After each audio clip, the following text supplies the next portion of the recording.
أهلا بكم في تطبيق اللغة الكردية على الفيسبوك. هم بخير هاتنا أبليكاسيون زماني كردي لسر فيسبوك. الدرس 16 وعنايا 16 المرور من أ إلى أ وبالعكس.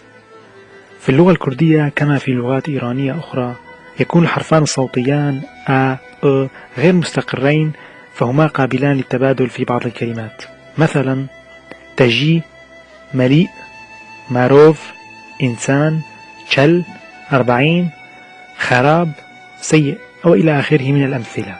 وهذان الحرفان يلتقيان غالبا في نفس اللهجات بالأشكال التالية مع تبديل أ بالحرف أ، بمعنى تجي تصبح تجي، شل تصبح تشل، معروف تصبح مروف، خراب تصبح خراب.